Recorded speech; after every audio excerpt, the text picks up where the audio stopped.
Tiago, capítulo 5, a gente vai ler do versículo 13 em diante. Olha o que diz essa palavra. Está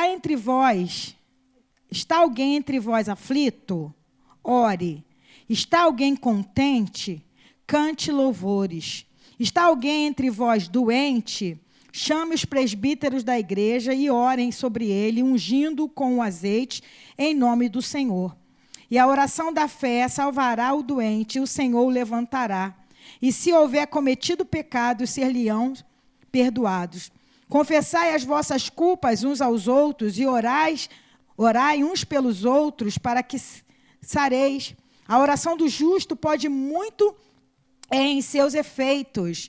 Elias era um homem sujeito às mesmas paixões que nós, e orando pediu que não chovesse, e por 3 anos e 6 meses não choveu sobre a terra. E orou outra vez, e o céu deu chuva, e a terra produziu o seu fruto. Irmão, se algum dentre vós se tem desviado da verdade e alguém o converter, saiba que aquele que converteu um pecador do erro do seu caminho, salvará da morte uma alma e cobrirá uma multidão dos pecados. Então, olha que riqueza esse texto, né? A gente lê corrido assim, às vezes não se atenta para pequenas coisas que tem aqui. Tiago, ele é uma carta geral, como a gente fala, é uma carta que foi endereçada para os irmãos que se converteram, principalmente lá na dispersão, quando o Espírito Santo desceu. Quando acabou a festa do Pentecostes, cada um foi para a sua casa, para a sua cidade, e muitas dessas pessoas ficavam sem igreja, sem lugar para congregar. Então, ele teve a preocupação de escrever uma carta para orientar essas pessoas. Uma carta muito geral mesmo, não tem um assunto só. Tem cartas de Paulo que, praticamente, Paulo trata de um assunto, como salvação, como eleição e outras coisas mais. Mas Tiago, ele vai trazendo para nós sobre tribulação, que a gente orou, sobre sabedoria, sobre a língua, sobre falar, e tal, e tal, e tal. E hoje, o que me chamou a atenção foi a questão da oração e a questão da gente praticar a oração. A oração, como a gente sabe, ela não é uma reza, não é uma coisa que eu escrevo e fico falando ela o tempo todo, é uma conversa. Imagina se eu for conversar com a Margarete, por exemplo, aí eu vou lá assim perguntar, aí eu escrevo no papel: Margarete, está tudo bem com você? Margarete, está tudo bem. E no outro dia eu pergunto: Margarete, queria te fazer um pedido, você ajuda nisso. Todo dia eu chegar na Margarete fazendo essa mesma pergunta, a Margarete já até sabe decorado. Deus não quer uma oração decorada, Deus quer uma conversa, Deus quer intimidade. Quando nós temos intimidade com uma pessoa, né, estou falando de amizade, de pessoas próximas a nós, a gente não tem nem muita formalidade. Né? Não tem nem aquela formalidade de chegar, vou chegar assim, porque vai que me interprete mal, a gente te rasga já o coração, às vezes fala mesmo, já fala o que está dentro. E o que Deus ele quer de nós é isso, é uma intimidade. O primeiro versículo que nós lemos, ele fala assim: está alguém entre vós aflito? Ore. Está aflito? O que é aflição, gente? É aquilo que muitas vezes traz angústia no meu coração e no teu coração. Quantas e quantas vezes nós estamos aflitos? Mas quantas e quantas dessas vezes que nós estamos aflitos, nós oramos? Às vezes a gente ora em último caso. Às vezes a gente lamenta, murmura, conversa com alguém, coloca lá no Facebook. Porque o que eu vejo de gente botando no Facebook lá, orando, como se Deus tivesse Facebook. Já viu o pessoal que bota? Senhor, não aguento mais essa situação e tal. Eu falei, gente, Deus não tem Facebook, não precisa botar, não. Mas, às vezes, a pessoa, no ímpeto da aflição, ela usa a rede social para desabafar. Quando, na primeira coisa que eu preciso fazer, e nós precisamos fazer, se está aflito, ore. Fala com o Senhor, coloca diante dele. Seja lá qual for a aflição. Às vezes, para você, para mim, é uma coisa boa, mas para você está doendo, fala com o Senhor. Pai, eu estou preocupada com isso. Isso não está me deixando em paz. Age por mim, age nessa situação, me ajude a ter descanso em Ti. Mas já viu como a gente, às vezes, não usa dessa benevolência que é orar? Aí ele fala assim: está alguém aflito? Ore. Está alguém contente? Cante louvores. Quantas vezes a gente precisa entender isso? Sobre o cantar. Sobre cantar louvores. Porque uma coisa que a gente precisa entender, que o louvor, dependendo dos louvores, é lógico, que a gente até no louvor a gente tem que passar uma peneira, mas dependendo do louvor, o louvor ele traz uma edificação muito grande para nós. Tem louvores que é um texto bíblico inteiro. Que a gente, inclusive, se aprender a tocar aquele louvor, a gente aprende a palavra. Não se turbe o vosso coração, crede em Deus e também em mim. Na casa de meu pai há muitas moradas. É João 14, todinho. Ela vai cantando, a Heloísa Rosa cantou a música todinha. Se você aprender aquele outro também que fala assim... liberta-me de mim, mas o começo fala muito daquela luta que Paulo fala da carne contra o sangue, e que eu não sei, e acabo alimentando a carne e tal. Então, cante louvor, está alegre, cante louvor, seja edificado. Tem louvores que edificam, tem louvores que vai te dar paz, tem louvores que vai te fazer entender até o propósito de Deus no meio daquilo tudo. Então, está aflito? Ore. Está feliz? Cante louvores. Está alguém doente? Chame os presbíteros da igreja e orem sobre ele, ungindo com o azeite em nome do Senhor. Aí que eu quero parar. Se tem alguém doente, o que a gente faz? Chama os presbíteros. Temos presbíteros aqui na casa? Sim ou não? Oi? Mais ou menos. Temos presbíteros na casa. Porque presbítero, gente, quando a Bíblia fala de presbítero, a nomenclatura de um presbítero que a gente já teve não tem mais. Não é a pessoa. Não é a pessoa. Tem a ver com pessoas que ocupam cargo de liderança. Geralmente, quem ocupa cargo de liderança na igreja são pessoas que têm uma bagagem maior. Hoje, quem ocupa cargo de liderança aqui na casa? O pastor, é o pastor presidente da casa, a pastora, né, ocupo o cargo, então eu sou uma presbítero. A evangelista, ela é uma presbítera na casa. E a diaconisa, certo? Mas aqui a gente acaba não tendo muitos cargos. Nossa igreja, a gente não funciona muito com cargo que a gente já viu que a gente quebra a minha cara, né, quando a gente levanta pessoas. Mas existem pessoas aqui na casa que podem se falar que tem cargo de liderança. Margarete é uma pessoa que já está com a gente há tanto tempo, tem um cargo de liderança. Então, está alguém doente, eu posso chamar a presbítera, pastora Margarete. Vocês estão entendendo? São pessoas que já estão com a gente há muito tempo. Jason, por exemplo. Jason não tem uma, mas Jason é um presbítero na casa. E outras pessoas mais. Só estou dando uma ideia para a gente entender. Chame quem é firme na igreja. Chame quem é da liderança da igreja. Chame para orar. Fazendo o quê? Ungindo com óleo. Aí eu quero entrar na questão do óleo. Eu separei alguns textos que eu não escrevi aí, Paulinha. Você vai me ajudar, por favor. A gente tem o conhecimento do óleo hoje. Como que vocês conhecem o óleo, aquele óleo de azeite que nas igrejas geralmente tem? Como que é o nome que as pessoas falam? Óleo ungido. Então, não existe nenhum lugar da Bíblia que está escrito assim, óleo ungido. Na Bíblia fala óleo para unção. O óleo na Bíblia, o azeite na Bíblia, ele era usado para várias coisas. Uma das coisas era santificar os objetos do culto. Êxodo 29, 36 e 37. O óleo era usado para que aqueles objetos que iam ser usados no culto, para fazer ali a parte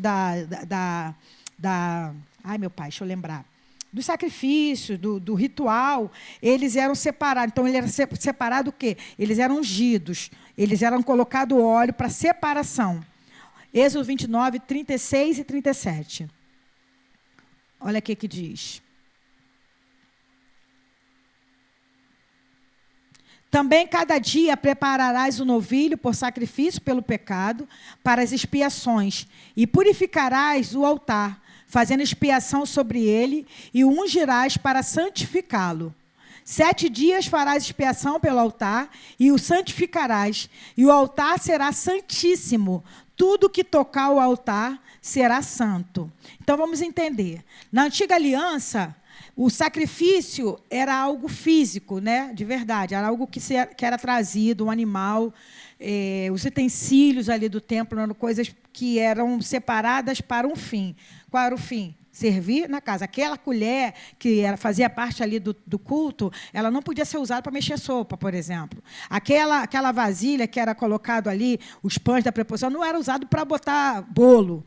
Então, tudo que era para o culto, para o templo, era separado para aquilo, para aquele fim. Então, quando se fala de santificação, ser santo, santificado, significa separado para um fim, separado para um bem, separado para algo que não é o comum. Digamos que a gente tenha na nossa casa muitos utensílios, mas existem aqueles utensílios que muitas vezes a gente separa para quando vem uma visita. Não é verdade?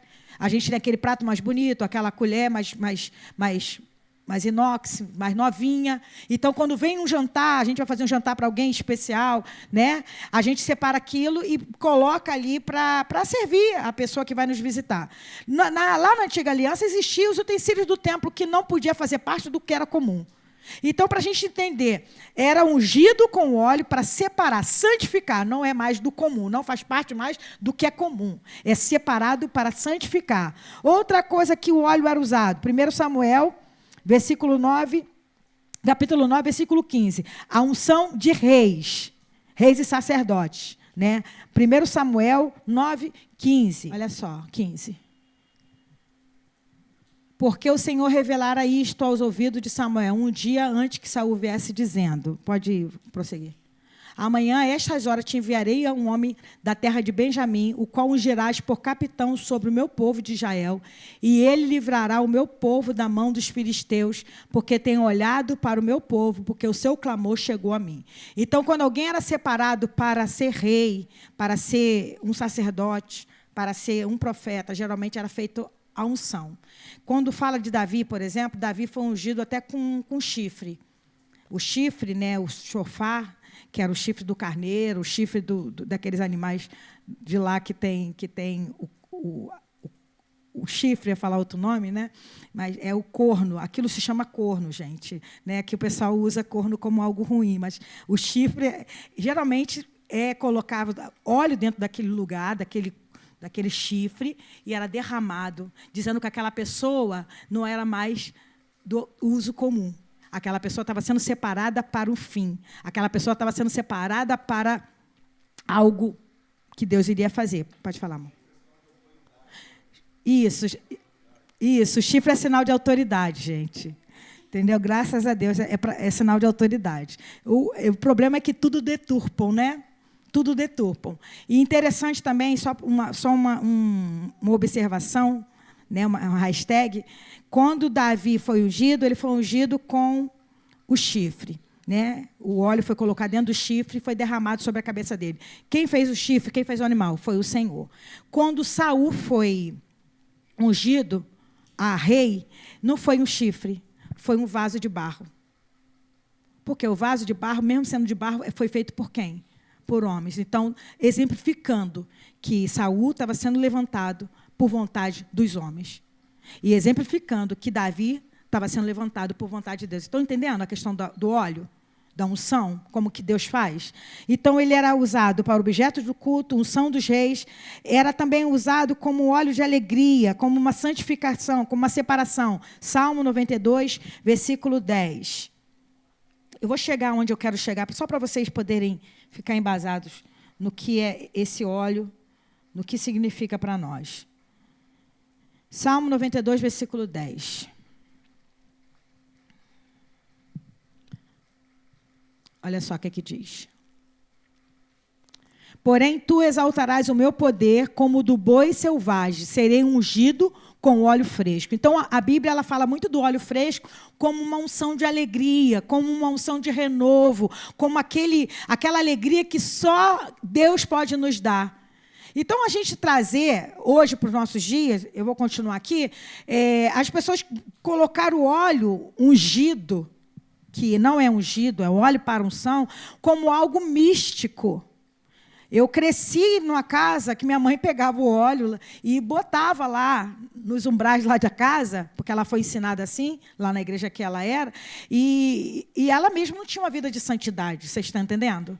Às vezes é fácil eu pegar um óleo, a gente aqui nem tem óleo, mas às vezes é fácil eu pegar um óleo, ungir e a minha vida mesmo não ser separada. Então, para vocês entenderem como era na Antiga Aliança e o que Deus ele quer trazer para nós hoje. A gente, quando consagra alguém aqui, a gente não usa óleo, porque a gente entende que o óleo que desce sobre aquela pessoa não é o óleo feito ali, que nem óleo, nem o azeite é direito. Já viu que está escrito lá, óleo composto? O azeite bom mesmo é caríssimo, né? Então, a gente entende isso. Então, o óleo também representa essa unção com alegria, santificação. Outra coisa, o óleo era usado para curar.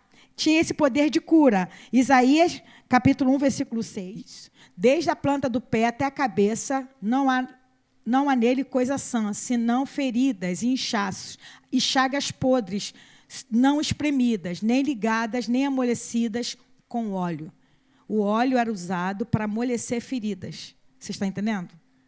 O óleo era usado para que aquela ferida era colocado como um unguento realmente sobre a ferida, para amolecer, para que pudesse fazer a limpeza e ali aquela ferida ser curada. Que muitas vezes eu lembro muito do meu sogro, quando eu casei, eu com a aliança frouxa no dedo, eu fiz uma ferida enorme aqui no nariz, quando eu fui lavar o rosto, assim, ó, a aliança rasgou meu nariz, aí Dudu falava assim, Cristina, tem que tirar a casquinha para poder desinfectar. Fui tirando a casquinha, eu fiquei com uma ferida desse tamanho. Não, eu falei, não, entendeu? Eu tirava, porque papai falou que tem que tirar a casquinha para poder limpar. Fiquei cada dia crescendo mais. Mas o óleo tinha esse poder de limpeza, né, de limpar. E a última coisa, Mateus 26, 12, o óleo também servia para embalsamar alguém que estava morto, alguém que ia ser colocado dentro do sepulcro, né? Então, Mateus 26, versículo 12. Mateus 26, versículo 12. 12. Ora, derramando ela este unguento sobre o meu corpo, fê-lo preparando-me para o meu sepultamento. Conta a história daquela mulher que derramou o óleo sobre Jesus. E Jesus falando que era algo que acontecia para o sepultamento. Então, vamos lá, igreja. O que esse versículo está falando? Está alguém entre vós doente? Chame os presbíteros da igreja e orem sobre ele, ungindo-o com azeite em nome do Senhor. Era costume dos judeus usar o azeite não somente para ungir, era costume para curar pessoas que, inclusive, tinham feridas. Era costume, por exemplo, um pastor de ovelhas pingar óleo na cabeça da ovelha. Se lembra aqui no Salmo 23? Unge a minha cabeça com óleo, meu cálice transborda. Porque a ovelha ela tinha problema com os animais da floresta, geralmente tem, de bicho, de mosca, posar. E aquilo irritava ela profundamente. E, às vezes, posava onde tinha uma feridinha. Aquilo criava mais ainda, a ferida ela ficava mais ruim. Então, era costume do pastor pingar aquele azeite ali, principalmente nas feridas, para quê? Para que nenhum bicho posasse. O óleo em si, a gente pode usar. Quantos de nós usamos óleos no corpo? Inclusive, ajuda para tirar ressecamento e outras coisas mais. Existe aquele sebo de carneiro, aquilo é um óleo, que geralmente quem tem problema de diabetes, que a pele resseca muito por causa da diabetes, a pessoa usa. Então, quando ele fala assim, está alguém entre vós, chama os presbíteros e unja com óleo. O óleo, aquela unção com óleo também era para a questão da doença, era para a questão do significado do que o Senhor estava querendo fazer naquela vida. De que aquela unção ali, que aquela oração ali, o Senhor poderia trazer cura para aquela pessoa. Chame os presbíteros e ore. Aí ele fala até assim, né? E a oração da fé salvará o doente, e o Senhor o levantará, e se houver cometido os pecados, ser-lhe-ão perdoados. A importância aqui não é o óleo. A importância aqui é a oração. Mas hoje a gente está vivendo num tempo tão mistificado dentro das igrejas que as pessoas colocam o óleo mais importante do que a oração, que as pessoas colocam o óleo mais importante do que a vida no altar, que as pessoas colocam o óleo mais importante do que Deus. Aqui fala, você vai lá ungir, e a oração da fé. O importante é a oração da fé. Não vai adiantar nada a gente pegar um óleo aí para unção, besuntar nossa casa, botar nos nossos filhos e tal, e a gente mesmo não se posiciona. Aí você pode falar para mim assim, como eu sei que aconteceu, já aconteceu também comigo, pastora, mas eu orei, ungi com óleo e Deus fez uma obra. Mas Deus honrou o óleo ou honrou a tua fé? A nossa fé. O óleo foi apenas algo que você usou para exemplificar o que já estava dentro de você, vocês estão entendendo? Mas a gente adora mistificar as coisas, né? Se não tiver óleo, Deus não tem poder para curar. Mas se não fizer assim, Deus trabalha com regra? Deus não trabalha com regra, com aquela coisa tem que ser. Deus, ele trabalha com fé. Deus, ele age na fé. E a oração da fé salvará o doente, e o Senhor o levantará. E se houver, ainda mais ainda, não só o levantará, e se houver cometido pecado, seriam perdoados. Porque uma das coisas que Deus também faz na vida do ser humano, de nós, é que a nossa vida esteja no altar dele e que haja arrependimento. Além da cura do corpo, o Senhor quer curar a nossa alma. Além da cura do corpo, de uma enfermidade e tantas outras coisas, Jesus mesmo orou pela sogra de Pedro. Ela estava acamada, ele orou, a mulher levantou na mesma hora, começou a servir, e muitas pessoas foram curadas. Jesus usou de muitos artifícios para curar, mas nem todas as pessoas foram curadas, nem todos os coxos foram curados, mas existem pessoas que o Senhor falava assim, ó, vai, a tua fé te salvou. Eu me lembro muito dos 10 leprosos, que saíram ao encontro de Jesus, Jesus foi, despediu eles foram curados no caminho, um voltou para agradecer. E esse que voltou para agradecer, ele não só recebeu a cura do corpo, mas ele recebeu a cura da alma, que ele falou, vai lá, que a tua fé te salvou. Não eram 10? Jesus ainda perguntou, não eram 10? E só você, e sendo samaritano, voltou para agradecer? Vai, porque você não só recebeu a cura do teu corpo, não, mas você está sendo curado para a salvação. Vai, porque a tua fé te salvou, você está entendendo? Às vezes a gente coloca as coisas na frente de Deus. Ah, pastor, eu acho que Deus fez porque eu fiz isso. Não foi porque você fez isso, não foi porque você fez aquilo. Foi porque você confiou no Senhor. Foi porque a oração da fé, a oração daquele que crê em quem está orando, moveu o que tinha que mover para a glória dele. Então, a gente precisa entender isso. Outro versículo que ele fala aqui, o versículo 16, fala, confessai as vossas culpas uns aos outros. Uma coisa interessante sobre esse texto, esse versículo 16, é sobre confessar a culpa uns aos outros.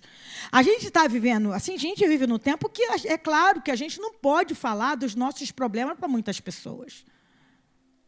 Mas já viram quantas pessoas se escondem atrás de um ministério infalível? Atrás de um ministério que parece que nunca errou? Como é importante quando o pastor, por exemplo, chega aqui e fala assim, eu fui um tremendo sem vergonha. Quantas vezes ele já falou isso?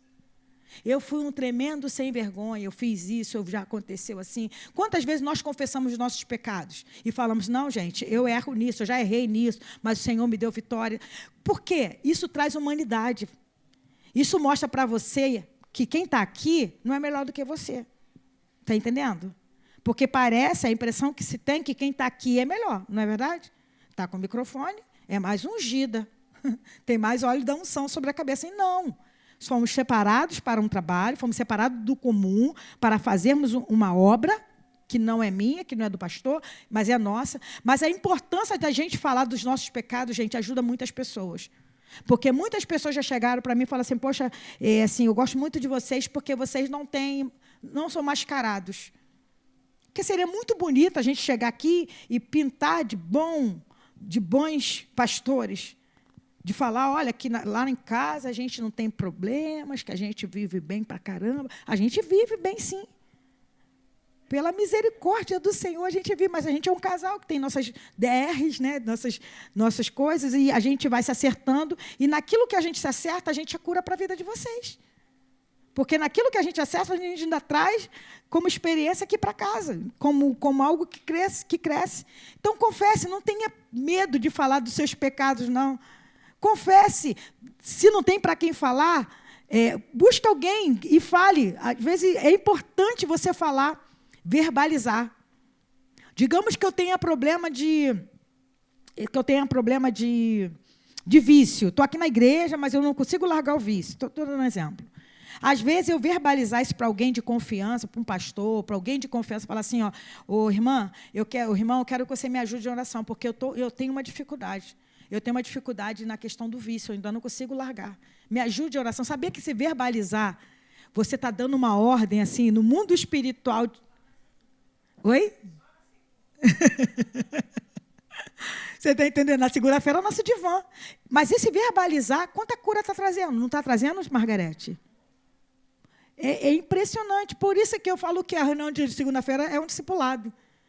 Porque aqui ninguém está para julgar ninguém, para falar nada, mas para a gente falar, confessar os nossos pecados. Falar, eu estou com esse problema, eu estou com essa dificuldade, eu preciso que você me ajude. Como é importante verbalizar, porque Satanás não tem mais do que te acusar, você verbalizou. Quando está dentro de você, não fica aquela voz assim, você acha que é santona, mas faz isso, isso e isso, não é verdade? Você se acha melhor do que os outros, mas você comete isso, isso e isso. Quando você verbaliza, para quem é de direita, a gente é claro que a gente tem nosso momento aqui, é claro, a gente não vai falar para todo mundo, mas quando você verbaliza, aquilo ali já é cura. Aí ele fala assim, ó, confessai as vossas culpas uns para os outros e orai uns pelos outros, para que sareis. Olha como o poder da cura está no confessar, está no orar um pelo outro. Às vezes a gente se acha tão super-homem, tanta super-mulher. Não, se eu falar, vão me julgar. Eu sei que é complicado, igreja. Eu estou falando isso porque eu sei que às vezes é complicado você falar. Existem problemas que você tem que ter alguém bem de confiança mesmo. Eu estava até falando isso para o Dudu, né? A gente estava falando que, às vezes, nós, pastores, temos um pouquinho mais de dificuldade de ter para quem falar. Porque como que a gente vai falar alguma coisa que tá preso aqui para qualquer pessoa? A pessoa não vai acabar julgando, mas você não é pastora? Mas você não é pastor? Por isso que a gente tem que ser amigo do outro, e a gente é um amigo do outro, ajuda nas nossas lutas, nas nossas dificuldades. Como é importante falar, confessar. Como é importante você abrir sua boca, ter seu marido como melhor amigo, ter alguém perto de você que ajude. Aí ele fala assim, a oração do justo pode muito em seus efeitos. Às vezes, gente, a oração, ela nem vai resolver o problema. Às vezes, o teu problema continua lá. Às vezes a situação continua lá, mas só a questão de você falar, confessar, orar um pelo outro, ele pode ir muito nos efeitos, porque talvez vai tirar aquela angústia que está dentro de mim, de você, vai tirar aquela dor, e você fala assim, eu tô bem, não resolveu o problema não, mas eu estou melhor, graças a Deus. Eu falei, eu estou me sentindo melhor. O que as pessoas fazem no divã do psicólogo é isso. E pagam uma grana para fazer uma consulta. E não é só uma consulta, às vezes é uma por semana. A consulta popular é R$80. Imagina você, 8, 16, 24, 320 por mês. Para você, num psicólogo, não estou desmerecendo o psicólogo não, tá, gente? Só estou falando que o que a pessoa faz no psicólogo é isso. E, às vezes, você é direcionado dentro daquilo. Você tem que liberar perdão para o teu pai, você tem que liberar perdão para isso. E a gente tem a oportunidade em Deus de fazer desse lugar um divã. A gente tem a oportunidade de segunda-feira fazer nosso lugar de divã aqui, de falar, de contar, de me ajude em oração. Eu estou com raiva, eu quero, sabe, eu quero. E a gente poder. Quantas vitórias a gente teve essa semana, né, Salete? Estou muito feliz com a Salete, muito feliz. Quantas vitórias nós conseguimos em oração aqui? Quantas segundas chorando, né, Sal? Quantas segundas chorando? Quantas segundas é que a gente orando pelas famílias? E a gente pode ver a oração do justo, que pode muito em seus efeitos. Deus tem mais para fazer. Deus tem mais para fazer sobre vidas nesse lugar. Deus tem mais para fazer na nossa casa. Mas a gente precisa confessar, a gente precisa se abrir, a gente precisa orar uns pelos outros. Aí ele vai dar o exemplo de quem? De Elias. Outra coisa também que as pessoas levam errado isso aqui, que fala assim, versículo 17... Bota aí. Elias era um homem sujeito às mesmas paixões que nós. E orando, pediu que não chovesse. E por 3 anos e 6 meses não choveu sobre a terra. Versículo 18. E orou outra vez e o céu deu chuva e a terra produziu o seu fruto. Parece, quando Tiago escreve, que Elias, por elucubração da sua cabeça, ele pensou e ele falou, vou falar, Deus, para de chover. Mas não foi assim. A questão que estava acontecendo na época de Elias era o seguinte. O pessoal... Acabe, que era o rei, né, casou com uma mulher que era sacerdotisa de Baal, Jezabel, a tão conhecida Jezabel. Ela era sacerdotisa de Baal, ela de outra religião. Ele, rei da linhagem de Davi, se misturou, não sei se é da linhagem de Davi, gente, pula essa parte. Lá, se misturou, sendo do Deus Altíssimo, se misturou com uma mulher que não era para ele se misturar. Quem era Baal? Quem era o Deus Baal? Deus Baal, inclusive, há um estudo que acredita que é junção de 4 demônios, Beuzebu, Astarote, Asmodeu e Leviatã. Ele era o Deus adorado para que caísse chuva no tempo da colheita. Você está entendendo? Então, se caísse chuva naquele tempo, quem eles adoravam? A Deus ou a Baal? A Baal, porque eles achavam que caiu chuva, foi Baal que deu. Então, Deus deu algo para Elias, porque Elias não fazia nada por vontade própria, como nenhum de nós, como profetas do Senhor, fazemos nada por vontade própria. Eu posso aqui falar, eu quero que chova, Deus, pare de chover durante 3 anos e 6 meses. Deus falou comigo? Não falou? Deus não vai honrar com a palavra da Ana, Deus vai honrar com a palavra dele. E aí, o que acontece com Elias? Com Elias, está certo? Com Elias, Deus deu uma ordem para ele e ele orou, Senhor, que não chova. Por que não era para chover? Já que Baal era o Deus da chuva, ora então para Baal. Vamos ver quem é maior. É claro que não é uma disputa de Deus, né? Porque Deus é Deus sobre todas as coisas. E durante 3 anos e 6 meses não choveu, porque Deus não permitiu. Aí Elias foi lá no capítulo, se eu não me engano, de 2 Reis, ou 1 Reis, capítulo 17, se eu não me engano.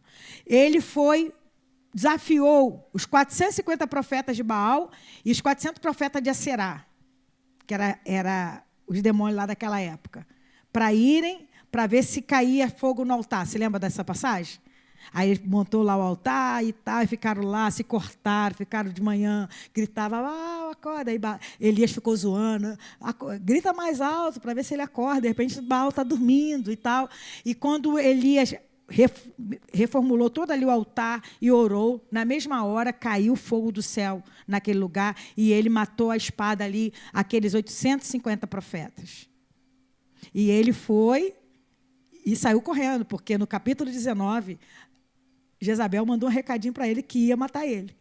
Quer dizer, se fosse um homem totalmente forte, fugiria, para se dizer que é um homem como eu e você, que vencemos nossas guerras todos os dias. E ele foi se esconder lá na caverna, se escondeu lá na caverna, aquela coisa toda, mas antes disso o Senhor falou assim, vai lá, manda o menino lá ver se está vendo alguma nuvem. O menino subiu, não está vendo nada, e ele continuou orando. O menino subiu 7 vezes. Na 7ª vez, o menino assim, vejo uma pequena nuvem do tamanho da mão de homem. Foi quando compôs essa música. Ele viu uma nuvem, então, aí ele correu e falou, vai cair grande chuva. Foi ali que caiu grande chuva, mas por quê? Deus já tinha feito a obra dele lá naquele lugar, chamado lá do monte ali, onde o fogo de Deus caiu. Então, a gente precisa entender que ele não teve uma elucubração da mente dele, não vai chover porque eu quero. Não, o profeta de Deus é guiado pelo Espírito. Elias era um homem comum, um homem sujeito às mesmas paixões. O que ele está dizendo para mim e para você? Você e eu somos comuns, sujeitos às mesmas paixões, mas o Senhor pode me usar e te usar em oração. O Senhor pode te usar, você talvez esteja orando por alguém na tua vizinhança, alguém na tua casa. Talvez você olhe e fale assim, eu acho que não tem jeito não, mas continue orando. Continue orando, continue clamando, pede ao Senhor. Pai, eu quero ver a conversão. A gente estava orando aqui pela tua vizinha, né, que é envolvida ali. Vamos continuar orando. Porque se Elias orou e Deus parou a chuva, Elias depois orou e a chuva veio, eu sou um profeta de Deus nessa terra e Deus pode me usar para que haja conversão, para que haja cura, para que haja libertação. Eu só preciso ficar ligado na voz do Senhor. Aí ele, para terminar a palavra, versículo 19, fala, irmãos, se há algum dentre vós se tem desviado da verdade e alguém o converter, fica como uma promessa para mim e para você. Saiba que aquele que converte um pecador do erro do seu caminho, salvará da morte uma alma e cobrirá multidão de pecados. O ministério que o Senhor tem nos chamado, igreja, consegui terminar, Tiago. O ministério que o Senhor tem nos chamado é o ministério da oração, da intercessão. E uma coisa que a gente precisa nunca esquecer disso. A igreja do primeiro século, ela tinha 4 pilares, 4 bases. O que sustenta uma cadeira, por exemplo, essa cadeira você vê que tem 4 pés, para ela poder ficar do jeito que ela está, a gente poder se sentir apoiado nela. A igreja do primeiro século, que nós andamos nesse preceito, ela tinha 4 pilares. E perseverava na doutrina, palavra de Deus, na oração, no partir do pão e na comunhão. Uma igreja que não anda nesses 4 pilares é uma igreja capenga. É uma igreja que está sem um pé que pode a qualquer momento cair. E a gente aqui tem a palavra, a gente aqui tem oração, a gente ora, e vamos continuar orando para a glória do Senhor. A gente precisa, cada vez mais, partir o pão, e a gente precisa ter mais ainda comunhão. O que é comunhão? É um comum grande. O que eu tenho não é só para mim, eu preciso repartir. O que eu tenho não é só meu, eu preciso repartir. Comunhão. O que é comum para mim precisa ser comum para a Salete. Eu não posso só ficar usufruindo daquilo que Deus me deu, daquilo que eu tenho, e eu vendo a Janaína passando necessidade e meu coração nem se doer. Eu vendo o pastor passando necessidade e meu coração nem se doer. O que é comum para mim precisa ser comum para o meu pastor, para o membro da igreja, para pessoas próximas de mim. Então, a igreja precisa andar na doutrina, na oração, na comunhão e no partir do pão. Essa igreja flui. E contava com a simpatia de todo o povo. Que a gente aprenda a viver esse evangelho puro, simples. Que a gente aprenda a entender que não é o meu ato, não é um sal, igual o pessoal usa, sal grosso. Isso é miticismo, gente. O óleo em si, se não tiver óleo, isso é miticismo. Use a fé. Ore com fé. Busque ao Senhor de todo o coração. E o Senhor vai mover o que tiver que mover para a honra e para a glória dele. Nunca é por causa de nós, é por causa dele e é para ele. Amém?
Jesus.